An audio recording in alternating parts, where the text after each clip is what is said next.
大家好，我係溫泉蛋。端午節就快到啦，唔知大家買咗端午粽未呢？我哋見到大家樂有買粽嘅早鳥優惠，所以提早買咗啲粽嚟試下。今集就同大家分享下。睇片之前記得訂閱、讚好、分享我溫泉蛋嘅影片，多謝晒。早1個月左右已經見到街上嘅鋪頭同超市有粽賣。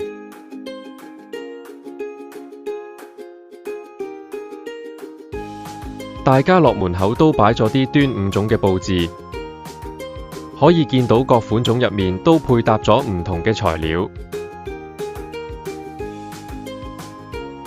大家樂職員俾咗張價目表我哋參考，有 XO 至尊鮑魚燒腩粽，餡料有鮑魚、花菇、五花腩，配埋 XO 醬煮製，聲稱用上頂級食材，係矜貴之選。五香鹹肉粽，餡料有五香鹹肉，配上鹹蛋黃同綠豆，係熱賣推介。一哥瑤柱粽，餡料有原粒北海道原貝同肥瘦適中嘅五花腩，係滋味配搭。仲有適合素食人士嘅蟲草花養生粽，餡料有蟲草花、蓮子同栗子，係健康之選。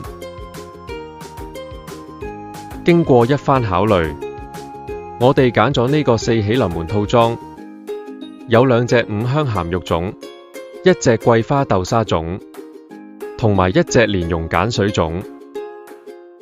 我哋買嘅時段做緊早鳥優惠，再加上我哋係大家樂會員，價錢係158蚊，平均每隻粽39個半。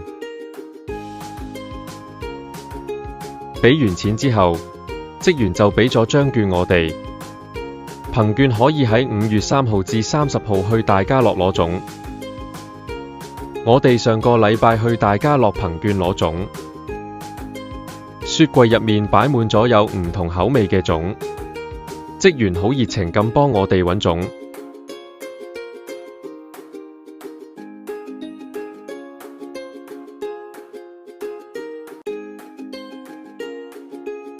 職員仲俾個膠袋我哋裝好，仲提醒我哋返到屋企記得將啲粽放落雪櫃。我哋睇下包裝先，大家樂嘅粽都係用真空包裝，方便保存。呢隻長形嘅係紫米桂花豆沙粽，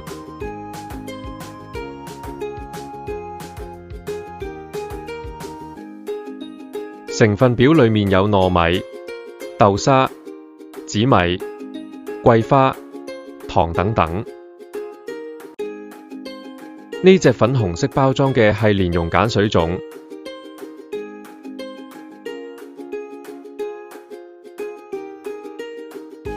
成分表入面有糯米、鹼水、蓮蓉、酸度調節劑等等。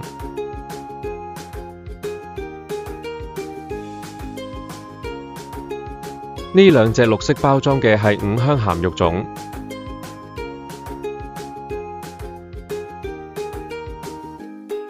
成分表入面有糯米、綠豆、豬腩肉、鹹蛋黃、油鹽糖、雞粉、五香粉、沙薑粉、雙蒸酒、增味劑等等。粽嘅產地係香港，保質期到25年6月7號，即係端午節後1個禮拜內仲可以食用。攞返嚟要將啲粽放入雪櫃儲存，如果唔係短期內食用，就要將啲粽放入雪櫃冰格入面，以確保鮮度。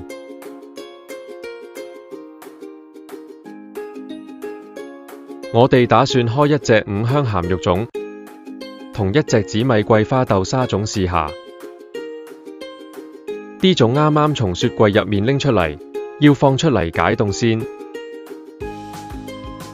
首先拆開五香鹹肉粽睇下，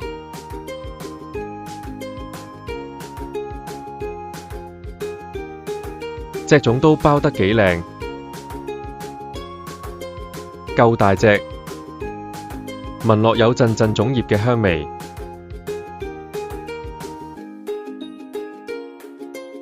跟住拆開紫米桂花豆沙種望下，呢隻種同其他嘅種唔同，係長形嘅。除咗種葉嘅香味，仲聞到陣陣桂花香味。包裝袋寫嘅建議食用方法係拆咗膠袋之後，用滾水蒸25至30分鐘，或者用滾水烚25至30分鐘。每款種嘅蒸煮時間都唔同，可以跟返包裝袋嘅說明。我哋將兩隻種放落煲度蒸大約30分鐘。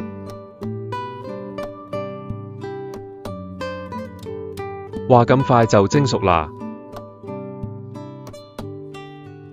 呢隻係五香鹹肉種，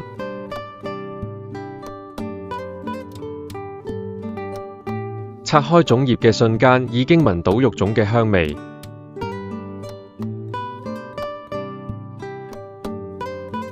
呢隻五香鹹肉種都算大隻，色澤柔潤。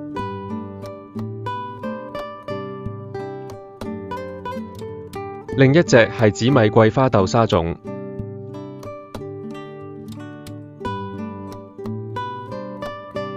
呢隻種包嘅方法都比較特別。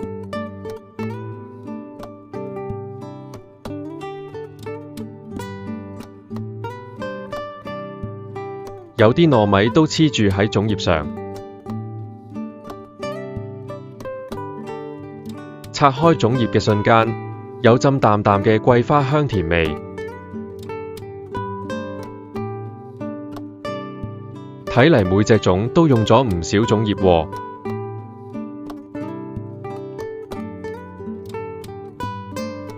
睇落賣相都好唔錯。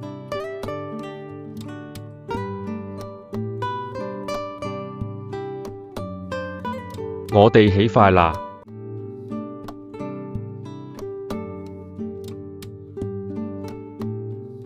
我哋夾開五香鹹肉種睇下入面嘅材料。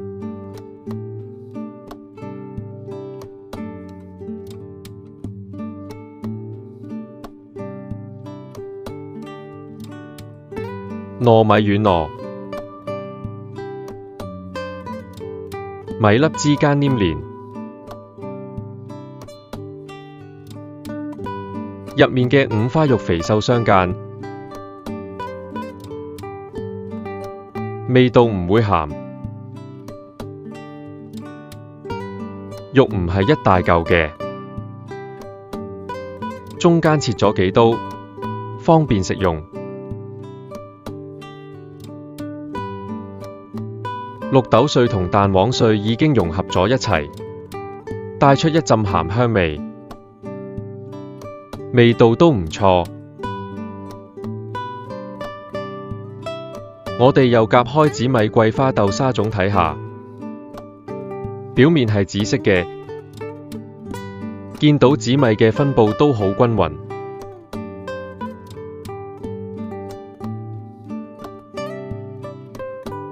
豆沙餡係深啡色嘅，份量都幾足，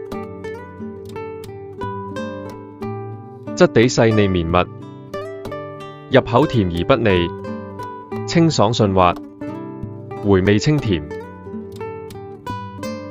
紫米特有嘅纖維口感都幾明顯，好有咬口。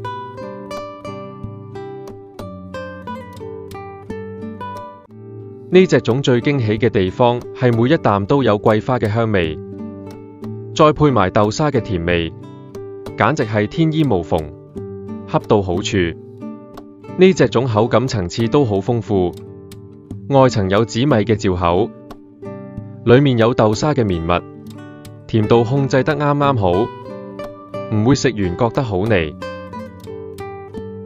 紫米桂花豆沙種既有傳統豆沙種嘅經典，又有桂花嘅創新，甜種愛好者值得一試。第二日，我哋又開咗個蓮蓉鹼水粽食，呢隻粽顏色偏黃，入面有蓮蓉，但鹼水味偏淡，我就覺得味道一般。